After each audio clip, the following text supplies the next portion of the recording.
Merhaba dostlar, ben Ozan. Oyun, yazılım, mühendislik, özellikle de uzun ömürlü kullanmak, yüksek performanslı bir laptop istiyorsak RTX 4070 laptoplar gayet mantıklı. Soğutma, kasa kalitesi, performans ve deneyimiyle bu piyasada alınabilecek en iyi 4070 laptopları inceleyeceğiz. Evet, çok seçenek var ama hiç kafanız karışmasın, en iyilerden bahsedeceğim. Fakat laptop alırken nereden aldığımız ve satıcılara dikkat etmek gerekiyor.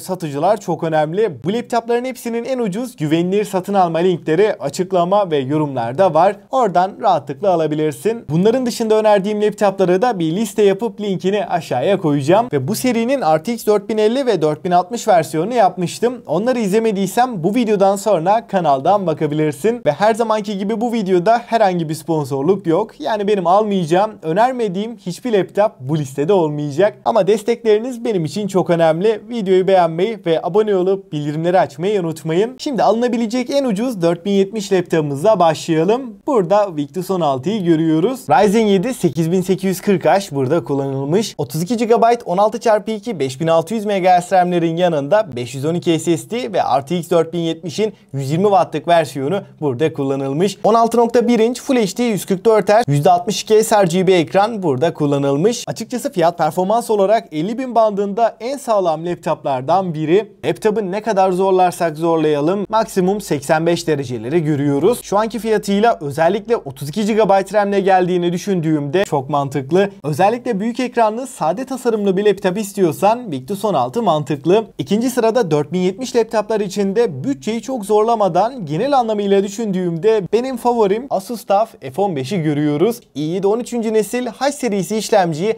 burada görüyoruz. RTX 4070'in 140 Watt'lık tam performans versiyonuyla karşılaşıyoruz ve burada ekran kartının gücünden tam olarak yararlandığımız Advanced Optimus desteği de bulunuyor. 16 GB RAM 8x2 4800 MHz olarak gelirken 15.6 inç Full HD 144 Hz IPS %100 sRGB olmasıyla renkleri olduğu gibi veriyor. Yani ekran kalitesi olarak da Photoshop, video edit gibi işlerle uğraşıyorsanız bu ekran kesinlikle yeterli olacaktır. Oyun tarafında da i7 13. nesil ve RTX 4070 çok iyi işler çıkartıyor. Last of Us gibi AAA oyunlarda en yüksek ayarlar 90-100 FPS'leri rahatlıkla görebiliyoruz. CS2, Valorant gibi e-spor oyunlarını 300 FPS üstünde oynayabiliyoruz. Genel olarak malzeme kalitesi ve klavye hissiyatı da başarılı bir laptop. Bu fiyatlarda da tartışmasız en iyi cihaz diyebilirim. İlk incelediğimiz Asus TUF A15'ten ne kasa kalitesi ne de soğutma sistemi anlamında herhangi bir farkı yok. Üçüncü sırada sıvı soğutması, ekran ve kasa kalitesiyle en mantıklı laptop Acer Nitro 16'yı görüyoruz.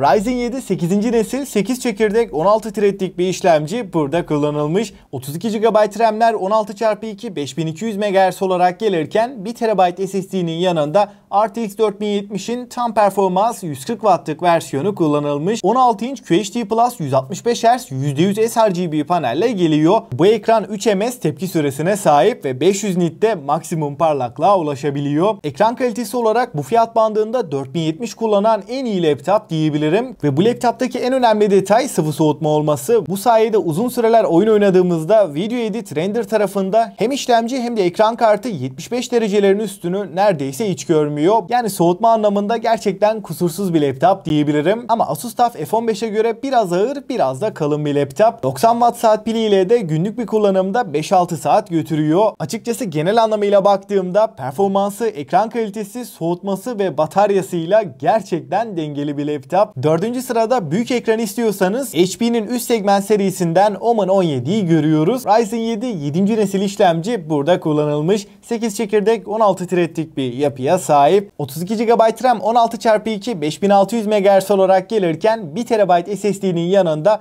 RTX 4070'in tam performans 140 Watt'lık versiyonunu görüyoruz. Ve 17.3 inç QHD çözünürlük 240 Hz 3 ms bir panelle geliyor. Ve bu ekranda yansıma önleyici kaplamayı görüyoruz. Bu sayede görüş açıları daha iyi ve 300 nit maksimum parlaklığa ulaşabiliyor. Ayrıyeten bu panelin %100 sRGB renk gamutuna sahip olduğunu söyleyeyim. Yani ekran kalitesi iyi bir laptop. Tasarım olarak da oyuncu laptopu olduğunu çok belli etmeyen şık bir cihaz diyebilirim. Burada metal bir kasa yok ama gerçekten kaliteli kaliteli bir kasayla karşılaşıyoruz. Özellikle de Victus oranla kıyasladığımda esneme yapmayan ve dayanıklı bir yapıya sahip. Soğutma sistemi başarılı ve ısı dağıtım kanalları geniş. Yani ısınma anlamında bir problem yaşatmayacak bir laptop. Özellikle büyük ekran istiyorsanız 4070 ile alınabilecek en mantıklı cihazlardan. 5. sırada her anlamda üst seviye premium bir laptop arıyorsam bu noktada benim de favorilerimden Asus ROG Strix G16'yı görüyoruz. i7 13. nesil 13650 HX işlemcisi kullanılmış. 16 çekirdek ve 24 threadlik bir yapıya sahip. RTX 4070'in de 140 Watt'lık tam performans halini görüyoruz. 16 GB RAM, 1 TB SSD'nin yanında 16 inç Full HD Plus ve 165 Hz'lik ekranda gelirken metal kasası tamamen RGB klavyesiyle tasarımsal açıdan da bir oyuncu laptopu olduğunu rahatlıkla hissettiriyor. Ki bu fiyat bandında soğutma ve kasa kalitesi yönünde en iyi laptop. Bunların dışında 4070 laptopları için de alınabilir dediğim iki laptop var. Eğer benim birinci odağım işlemci performansı, bütçemde 65-70 bin bandındaysa MSI Sword 16 bu noktada çok mantıklı. i7 14. nesil HX serisi işlemciyi görüyoruz. 16 çekirdek ve 24 threadlik bir yapıya sahip. 32 GB RAM 16x2 5600 MHz olarak gelirken 1 TB SSD'nin yanında RTX 4070'in 115 Watt'lık versiyonu bu laptopta var. 16 inç Full HD Plus 144 Hz %62 sRGB renk gamutuna sahip. Ekran kalitesi yeterli ama üst seviye değil. Soğutma ve kasa kalitesi yönünde de sağlam bir laptop. RGB klavyesi ve tasarım olarak da tam bir gaming laptop diyebilirim. Genel olarak işlemci performansı ile öne çıktığı için özellikle render, mühendislik veya 3D modelleme alanında kullanacaksanız bu laptop mantıklı. Ve bu laptopa ek olarak eğer büyük ekranlı ve MSI bir laptop istiyorsanız burada MSI Katana A17'yi görüyoruz. Ryzen 9 8. nesil bir işlemci burada kullanılmış. 8 çekirdek ve 16 threadlik bir yapıya sahip. 32 GB RAM 16x2 5600 MHz olarak gelirken 1 TB SSD'nin yanında RTX 4070'in 140 Watt'lık versiyonu bu laptopta var.